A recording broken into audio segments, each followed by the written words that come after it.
Suzuki Swift Sport. 1.4 litre, 138 horsepower, 1,500 kilograms. So it's light enough to be fun. 140 horsepower might not sound much, but in a car this size, it should be immense. But before we set off, let's have a quick look around the cabin. We've got leather trim steering wheel, nice and comfortable to hold on to. On it you've got your volume for the stereo, you've got information, you can see how much boost you've got, how much torque you're using, average MPG. You've got cruise control. You've got adaptive cruise control. Set the car for how far away you want to be from the car in front and it will stay there. You've got sports pedals.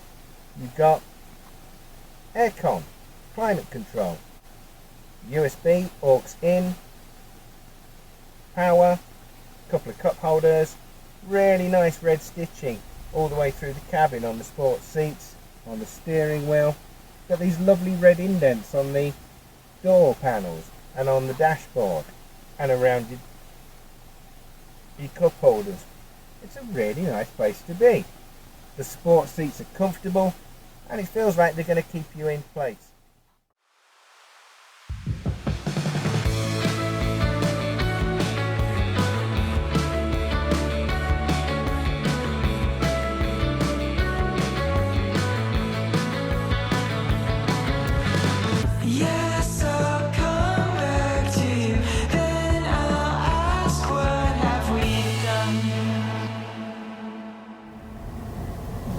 And of course, with this Swift Sport, you've got the traditional hot hatch qualities. It's a car that you can go to town in, go to work in and commute, take the family out. You've got a decent sized boot.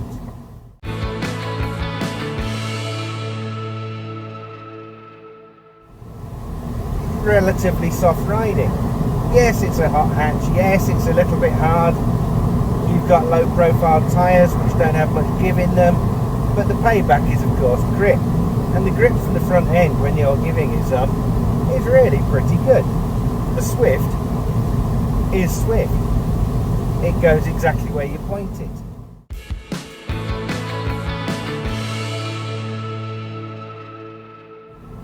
There's a bit of road noise from the tyres, but nothing that you don't expect.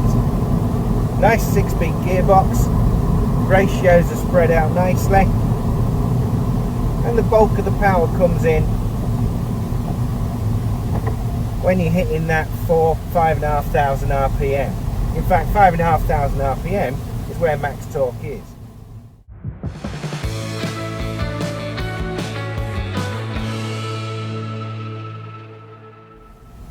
So second gear, 1500 revs, put your foot down, starts to shift, you get to 4,000 and it really moves. And again, it's down to that light weight. 138 horsepower isn't as much as some hot hatches, but it's more than enough. Into second again, round the corner, change up a 5. You get a nice noise from the exhaust, twin exhaust. There's that grip from the front end. Just where you want it.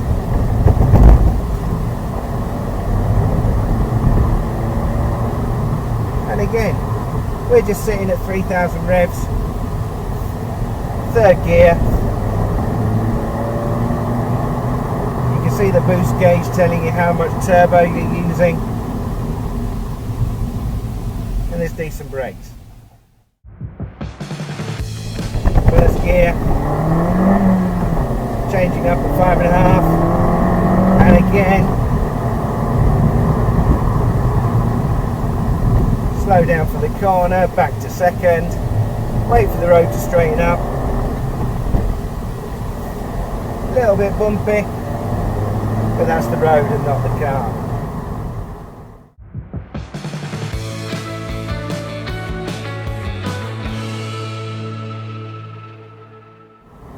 Out into the countryside. How does it feel? It feels good. It feels exciting. Over the little jump. Lovely.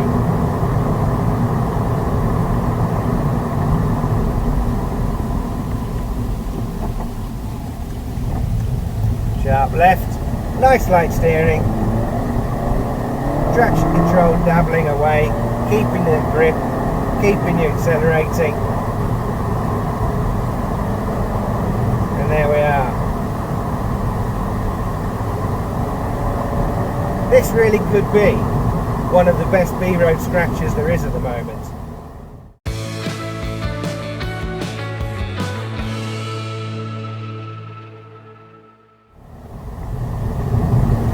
And the joy of this Suzuki is that you don't have to be going fast to enjoy it. The sensations coming through the steering tell you exactly what the front end of the car is doing.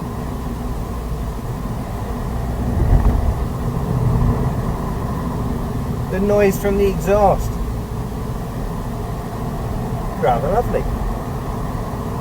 It's not an angry bear chasing you, no, but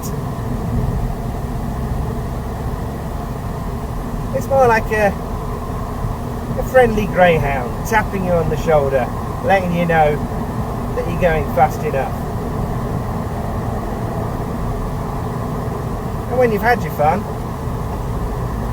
stick it into 6th, revs drop 1500 RPM, just over 40,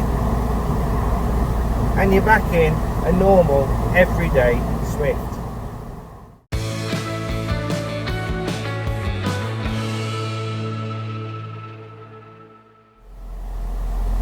So what else have you got to make the journey a little bit more comfortable? You've got satellite navigation, and it's a decent system. I've used it all afternoon. We've been up in the Yorkshire Dales, and it's got us to all number of tiny little villages and through those little lanes, which anyone who lives up here will know very well. And again, it's lanes like that in the Yorkshire Dales that this car is built for.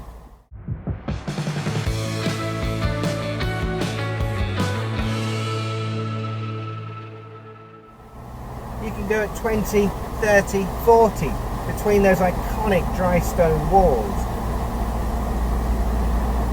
The car underneath you letting you know exactly what it's doing. There is lots of glass around you. You've got really good view around the car.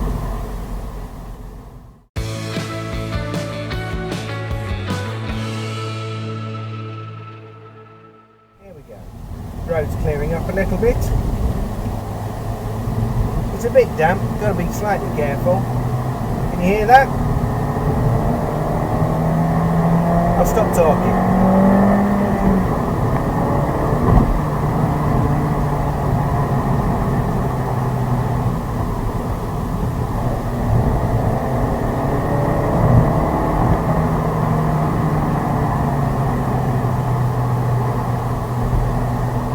See what I mean? It sounds good.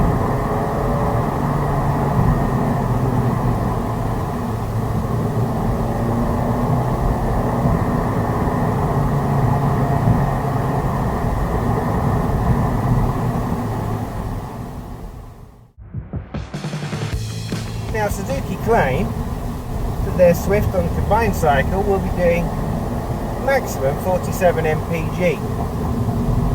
Let's have a look what we've been getting out of it today.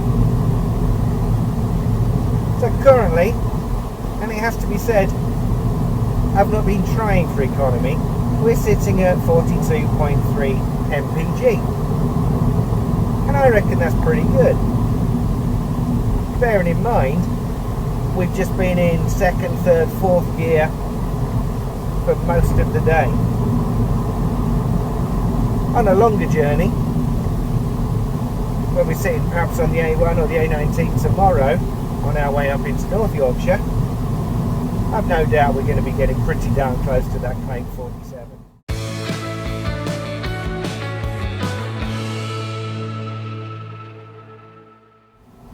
And of course this Swift, in MotorMartin's opinion, is a darn fine looking machine, especially in this extremely bright yellow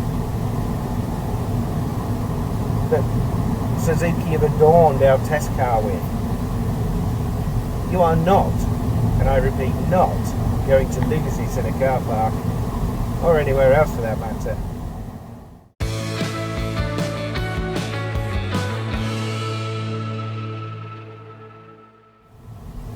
It's got a massive front grille with sporting spoiler at the bottom, a little bit carbon fibre effect. At the rear you've got those twin exhausts which look fabulous, and again are surrounded by kind of a carbon fibre rear diffuser. The rear privacy glass gives you that little bit more of a coupe look.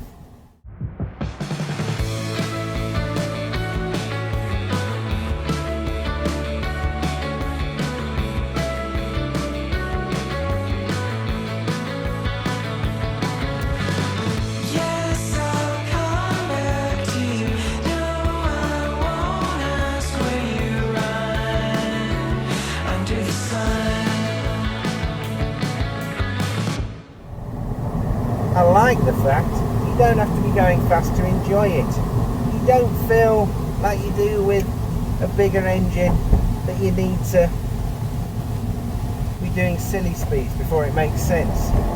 Here we go.